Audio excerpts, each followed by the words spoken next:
Hi hello friends, welcome back to my channel. ಎಲ್ಲರೂ ಹೇಗಿದ್ದೀರಾ? Super ಆಗಿದ್ದೀರಾ ಅಂತ ತಿಳ್ಕೊತೀನಿ. ನಾನು ಕೂಡ ಸೂಪರ್ ಆಗಿದ್ದೀನಿ. ಗೃಹಲಕ್ಷ್ಮಿ ಯೋಜನೆಯ 12ನೇ ಕಂತಿನ ಹಣ 2,000 ರೂಪಾಯಿ ಕ್ಯಾನ್ಸಲ್ ಅಂತ CM ಸಿದ್ದರಾಮಯ್ಯ ಸರ್ ಅವರೇ ಸ್ಪಷ್ಟನೆಯನ್ನು ನೀಡಿದ್ದಾರೆ ಅಂತಲೇ ಹೇಳ್ಬೋದು. ಹಾಗಿದ್ರೆ ಇನ್ನು ಮುಂದೆ ಗೃಹಲಕ್ಷ್ಮಿ ಯೋಜನೆ ಹಣನೇ ಬರಲ್ವಾ ಅಥವಾ 2,000 ಹಣ ಬರುತ್ತಾ? ಎಲ್ಲ ರೀತಿಯಾದಂತಹ ಒಂದು ಕನ್ಫ್ಯೂಷನ್ಗಳಿಗೆ ಈ ಒಂದು ವಿಡಿಯೋದಲ್ಲಿ ನಿಮಗೆ ಉತ್ತರವನ್ನು ತಿಳಿಸ್ಕೊಡ್ತೀನಿ. ಜೊತೆಗೆ ನಮ್ಮ DK ಶಿವಕುಮಾರ್ ಸರ್ ಅವರು ಕೂಡ ಗೃಹಲಕ್ಷ್ಮಿ ಯೋಜನೆ ಆಗಿರ್ಬೋದು, ಪಂಚ ಗ್ಯಾರಂಟಿಗಳ ಬಗ್ಗೆ ಭರ್ಜರಿ ಒಂದು ಗುಡ್ ನ್ಯೂಸನ್ನು ನೀಡಿದ್ದಾರೆ ಅಂತಲೇ ಹೇಳ್ಬೋದು. ಸೊ ಅದ್ರ ಬಗ್ಗೆನೂ ಕೂಡ ಕಂಪ್ಲೀಟ್ ಮಾಹಿತಿಯನ್ನು ತಿಳಿಸ್ಕೊಡ್ತೀನಿ. ವಿಡಿಯೋನ ಎಲ್ಲೂ ಕೂಡ ಸ್ಕಿಪ್ ಮಾಡದೆ ಕೊನೆವರೆಗೂ ಕೂಡ ವಾಚ್ ಮಾಡಿ. ಜೊತೆಗೆ ಈ ಒಂದು ಮಾಹಿತಿಯನ್ನು ಎಲ್ರಿಗೂ ಕೂಡ ಶೇರ್ ಮಾಡಿ. ಬನ್ನಿ ಫ್ರೆಂಡ್ಸ್, ವಿಡಿಯೋನ ಸ್ಟಾರ್ಟ್ ಮಾಡೋಣ. ಸ್ಟಾರ್ಟ್ ಮಾಡೋದಕ್ಕಿಂತ ಮುಂಚೆ ನೀವೇನಾದರೂ ಹೊಸದಾಗಿ ನಮ್ಮ ಚಾನಲ್ನ ನೋಡ್ತಾ ಇದ್ದರೆ ಸೊ ಪ್ಲೀಸ್ ಬೇಗ ಬೇಗ ಸಬ್ಸ್ಕ್ರೈಬ್ ಮಾಡ್ಕೊಳ್ಳಿ. ಜೊತೆಗೆ ಪಕ್ಕದಲ್ಲಿ ಕಾಣ್ತಿರುವಂಥ ಒಂದು ಬೆಲ್ ಐಕನ್ನ ಕ್ಲಿಕ್ ಮಾಡಿ ದೆನ್ ಆಲ್ ಅನ್ನೋ ಆಪ್ಷನ್ ಮೇಲೆ ಕ್ಲಿಕ್ ಮಾಡಿದ್ರೆ ನಾನು ಹಾಕೋ ಪ್ರತಿಯೊಂದು ಹೊಸ ವಿಡಿಯೋದು ನೋಟಿಫಿಕೇಶನ್ ಎಲ್ಲರಿಗಿಂತ ಮೊದಲು ನಿಮಗೆ ರೀಚ್ ಆಗುತ್ತೆ. ಸೊ ಎಲ್ಲರಿಗಿಂತ ಮೊದಲು ವಿಡಿಯೋನ ನೀವೇ ನೋಡ್ಬೋದು. ಒಂದು ವೇಳೆ ಏನಾದರೂ ಫೇಸ್ಬುಕ್ ಪೇಜಲ್ಲಿ ವಿಸಿಟ್ ಮಾಡ್ತಿದ್ರೆ ಸೊ ಅಲ್ಲೂ ಕೂಡ ಫಾಲೋ ಮಾಡಿ, ಲೈಕ್ ಮಾಡಿ, ಕಮೆಂಟ್ ಮಾಡಿ, ಶೇರ್ ಮಾಡಿ, ಜೊತೆಗೆ ಸಪೋರ್ಟ್ ಮಾಡಿ ಅಂತ ಹೇಳೋದಕ್ಕೆ ಇಷ್ಟಪಡ್ತೀನಿ. ಯಾರೆಲ್ಲ ಫಾಲೋ ಮಾಡಿ ಸಪೋರ್ಟ್ ಮಾಡ್ತಾ ಇದ್ದೀರಾ, ಸಬ್ಸ್ಕ್ರೈಬ್ ಮಾಡ್ಕೊಂಡಿದ್ದೀರಾ, ಎಲ್ರಿಗೂ ಕೂಡ ತುಂಬಾ ಧನ್ಯವಾದ ಅಂತ ಹೇಳೋದಕ್ಕೆ ಇಷ್ಟಪಡ್ತೀನಿ. ಸೊ ಮೊದಲನೇದಾಗಿ ಇವಾಗ CM ಸಿದ್ದರಾಮಯ್ಯ ಸರ್ ಅವರು 12ನೇ ಕಂತಿನ ಹಣ ಕ್ಯಾನ್ಸಲ್, ಗೃಹಲಕ್ಷ್ಮಿ ಯೋಜನೆಯ 2,000 ರೂಪಾಯಿ ಹಣ ಕ್ಯಾನ್ಸಲ್ ಅನ್ನೋ ಒಂದು ಸ್ಪಷ್ಟನೆಯನ್ನು ನೀಡಿದ್ದಾರೆ. ಸೊ ಅದ್ರ ಬಗ್ಗೆ ಏನು ಮಾತಾಡಿದ್ದಾರೆ ಅನ್ನೋದ್ರ ಕುರಿತು ನಿಮಗೆ ಒಂದು ಮಾಹಿತಿಯನ್ನು ತಿಳಿಸ್ಕೊಡ್ತೀನಿ. ಸೊ ಏನಪ್ಪ ಅಂತ ಅಂದರೆ ಇವಾಗ ಎಲ್ಲರೂ ಕೂಡ ಏನು ಮಾಡ್ತಿದ್ರು, ಗೃಹಲಕ್ಷ್ಮಿ ಯೋಜನೆಯ ಹಣ 4,000 ಹಣ ಬರ್ತಾ ಇಲ್ಲ ಅಂತ ತುಂಬಾ ಜನ ವೆಯ್ಟ್ ಮಾಡ್ತಾ ಇದ್ದಾರೆ. ಸೊ ಏನು 10 to 15% ಫಲಾನುಭವಿಗಳಿಗೆ ಹಣ ಜಮಾ ಆಗಿರ್ಬೋದು ಆಲ್ಮೋಸ್ಟ್. ಇನ್ನು ಉಳಿದಂತಹ ಮಹಿಳೆಯರು ತುಂಬಾ ವೆಯ್ಟ್ ಮಾಡ್ತಾ ಇದ್ದಾರೆ. ಈ ಮೊದಲೆಲ್ಲ ನೀವು ಹೇಳಿದಂತಹ ಮಾತುಗಳನ್ನು ನೆನೆಸ್ಕೊಳ್ಳೋದಾದರೆ ಲಕ್ಷ್ಮೀ ಹೆಬ್ಬಾಳ್ಕರ್ ಅವರು ಹೇಳಿದ್ರು, ಸೊ 25ನೇ ತಾರೀಕೆ ನಾವು ಹಣ ಬಿಡುಗಡೆ ಮಾಡ್ತೀವಿ ಅಂತ ಅಂದರು, ಅಂದರೆ ಜುಲೈಯಲ್ಲಿ. ಬಟ್ ಆಗಲಿಲ್ಲ. ಅದಾದ ನಂತರ ಏನು ಮಾಡಿದ್ರು, ಈ ತಿಂಗಳ ಎಂಡಿಂಗ್ ಅಂದರು, ಅಲ್ಲೂ ಕೂಡ ಬಿಡುಗಡೆ ಆಗಲಿಲ್ಲ.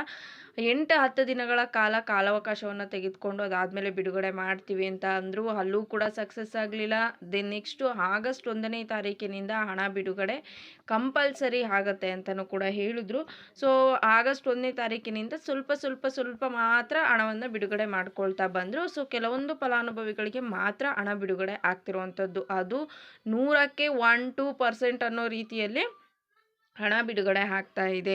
ಬಟ್ ಇವಾಗ ಏನಂತ ಅಂದರೆ CM ಆಗಿರುವಂತಹ ಸಿದ್ದರಾಮಯ್ಯ ಸರ್ ಅವರನ್ನೇ ಒಂದು ಸ್ಪಷ್ಟನೆಯನ್ನು ನೀಡಿದ್ದಾರೆ. ಸೊ ಒಂದು ಪ್ರೆಸ್ ಮೀಟಲ್ಲಿ ಇವಾಗ ಕೇಳ್ತಾರೆ. ಪ್ರೆಸ್ ಮೀಟ್ ಅಂತ ಅಂದರೆ ನೀವು ನೋಡೇ ಇರ್ತೀರಾ, ರಿಪೋರ್ಟರ್ಗಳು ಎಷ್ಟು ಕ್ವೆಶನ್ಸನ್ನು ಕೇಳ್ತಾರೆ ಅಂತ. ಸೊ ಅದರ ಮಧ್ಯೆ ಇವಾಗ ಒಬ್ಬರು ಕ್ವಶನನ್ನು ಕೇಳಿದ್ದಾರೆ.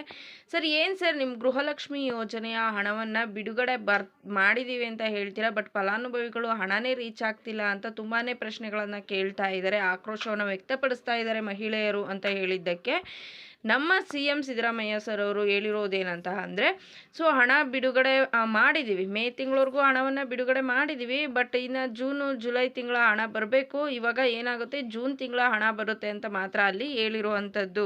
ಇವಾಗ ಇವ್ರು ಬಿಡುಗಡೆ ಮಾಡಬೇಕಾಗಿರುವಂಥದ್ದು ಜೂನ್ ಜುಲೈ 2 ತಿಂಗಳು ಹಣನೂ ಕೂಡ ಬಿಡುಗಡೆ ಮಾಡಬೇಕು. ಬಟ್ ಸಿದ್ದರಾಮಯ್ಯ ಸರ್ ಅವರು ಹೇಳಿರೋದೇನೆಂದರೆ ಜೂನ್ ತಿಂಗಳ ಹಣ ಬಿಡುಗಡೆ ಆಗುತ್ತೆ, ಇನ್ನು ಮಹಿಳೆಯರ ಖಾತೆಗೆ ಬಿಡುಗಡೆ ಮಾಡೋದಕ್ಕೆ ಹೇಳಿದ್ದೀನಿ ಕಣ್ರಿ ಅನ್ನೋ ಒಂದು ಆನ್ಸರನ್ನು ನೀಡಿದ್ದಾರೆ ಅಂತಲೇ ಹೇಳ್ಬೋದು. ಸೊ ಇಲ್ಲೇ ಅರ್ಥ ಮಾಡ್ಕೊಳ್ಳಿ, 4,000 ಹಣವನ್ನು ನಾವು ಒಟ್ಟಿಗೆ ಹಾಕ್ಕೊಡ್ತೀವಿ ಅಂತ ಲಕ್ಷ್ಮೀ ಹೆಬ್ಬಾಳ್ಕರ್ ಅವರು ಹೇಳಿದ್ರು. ಮತ್ತು DK ಶಿವಕುಮಾರ್ ಸರ್ ಅವರು ಹೇಳಿದರು, ಹಣ ಬಿಡುಗಡೆ ಆಗ್ತಾ ಇದೆ ಕಣ್ರಿ, ಆಲ್ರೆಡಿ ಬಿಡುಗಡೆ ಮಾಡಿದ್ದೀವಿ ಅಂತ ಹೇಳಿದ್ರು. ಬಟ್ ಇವಾಗ CM ಸಿದ್ದರಾಮಯ್ಯ ಸರ್ ನೋಡಿದ್ರೆ ಜೂನ್ ತಿಂಗಳ ಹಣ ಬಿಡುಗಡೆ ಮಾಡೋದಕ್ಕೆ ಹೇಳಿದ್ದೀನಿ, ಬಿಡುಗಡೆ ಮಾಡ್ತಾ ಇದ್ದಾರೆ, ಸೊ ತಲೆ ಕೆಡಿಸ್ಕೋಬೇಡಿ ಅನ್ನೋ ಒಂದು ಮಾಹಿತಿಯನ್ನು ನೀಡಿದ್ದಾರೆ ಅಂತಲೇ ಹೇಳ್ಬೋದು. ಸೊ ಇಲ್ಲೇ ಕ್ಲಾರಿಟಿ ಸಿಗುತ್ತೆ ಅಂತಲೇ ಅಂದ್ಕೊಬೋದು. ಸೊ 4,000 ಹಣ ಬಿಡುಗಡೆ ಮಾಡೋದ್ರ ಬದಲು 2,000 ಹಣವನ್ನು ಬಿಡುಗಡೆ ಮಾಡ್ತಾರೆ ಅಂತ. ಯಾರೆಲ್ಲ 4,000 ಹಣಕ್ಕೆ ವೆಯ್ಟ್ ಮಾಡ್ತಿದ್ರಿ, ಸೊ ಅಂಥವ್ರಿಗೆ ಇನ್ನು ಮುಂದೆ 2,000 ಹಣ ಬರ್ಬೋದು. ಸೊ ನೋಡೋಣ, ಫಲಾನುಭವಿಗಳು ಯಾವುದಕ್ಕೂ ಕೂಡ ನೀವು ಏನಾದರೂ ಹಣ ನಿಮ್ಮ ಖಾತೆಗೆ ಜಮಾ ಆಯಿತು ಅಂತ ಅಂದರೆ ನಮಗೆ ಇಷ್ಟು ಹಣ ಬಂತು ಅಂತ ಕಮೆಂಟ್ ಸೆಕ್ಷನಲ್ಲಿ ಕಮೆಂಟ್ ಮಾಡೋದನ್ನು ಮರಿಬೇಡಿ. Then next DK Shivakumar sir ಅವರು ಬೆಳಗ್ಗೆ ಹೇಳಿರೋ ಮಾಹಿತಿ ಏನಂತ ಅಂದರೆ ಪಂಚ ಗ್ಯಾರಂಟಿಗಳ ಬಗ್ಗೆ ಮಾತಾಡಿದ್ದಾರೆ. ಸೊ ನಿಮಗೆ ಅನ್ನಭಾಗ್ಯ ಯೋಜನೆಯ ಅಡಿಯಲ್ಲಿ ಅಕ್ಕಿ ಹಣ ಸಿಗ್ತಾ ಇಲ್ವಾ, ಅದೇ ನೆಕ್ಸ್ಟು ನಿಮಗೆ ಗೃಹಲಕ್ಷ್ಮಿ ಯೋಜನೆಯ ಅಡಿ 2,000 ರೂಪಾಯಿ ಹಣವನ್ನು ನೀಡ್ತಾ ಇದ್ದೀವಿ, ಗೃಹ ಜ್ಯೋತಿ ಅಡಿಯಲ್ಲಿ ನಾವು ಫ್ರೀ ಕರೆಂಟನ್ನು ನೀಡ್ತಾ ಇದ್ದೀವಿ ಅಂತ ಹೇಳ್ತಿದ್ದಾರೆ. ಯಾವುದ್ರಿ ಕರೆಕ್ಟಾಗಿ ಸಿಗ್ತಾ ಇದೆ? ಶಕ್ತಿ ಯೋಜನೆಯ ಮುಖಾಂತರ ಆಧಾರ್ ಕಾರ್ಡ್ ತೋರಿಸ್ಕೊಂಡೇನೋ ಮಹಿಳೆಯರು ಓಡಾಡ್ತಿರ್ಬೋದು, ಬಿಟ್ಟರೆ ಇನ್ನು ಯಾವ ಒಂದು ಯೋಜನೆಯ ಬೆನಿಫಿಟ್ಟು ಕೂಡ ಕರೆಕ್ಟಾಗಿ ನಮ್ಮ ಜನರಿಗೆ ಸಿಗ್ತಾ ಇಲ್ಲ ಅಂತಲೇ ಹೇಳ್ಬೋದು. ಸೊ ಇದ್ರ ಬಗ್ಗೆ BJP ಪಕ್ಷದವರು ನಮಗೆ ಈ ಒಂದು ಗ್ಯಾರಂಟಿಗಳನ್ನು ನಿಲ್ಲಿಸೋದಕ್ಕೆ ತುಂಬಾ ಏನು ಆಕ್ರೋಶವನ್ನು ವ್ಯಕ್ತಪಡಿಸಿದ್ರು, ದೂರುಗಳನ್ನು ನೀಡಿದ್ರು, ಅದು ಇದು ಅಂತ ಏನೇನೋ ಹೇಳ್ತಿದ್ರು. ಬಟ್ ನಮ್ಮ ಪ್ರಕಾರ ಇಲ್ಲಿ ಯಾವುದೇ ಒಂದು ಗ್ಯಾರಂಟಿಗಳ ಬೆನಿಫಿಟ್ಟು 100ಗೆ 100% ಸಿಕ್ಕಿಲ್ಲ ಅಂತಲೇ ಹೇಳ್ಬೋದು. ಸೊ ನಿಮ್ಮ ಅಭಿಪ್ರಾಯನೂ ಕೂಡ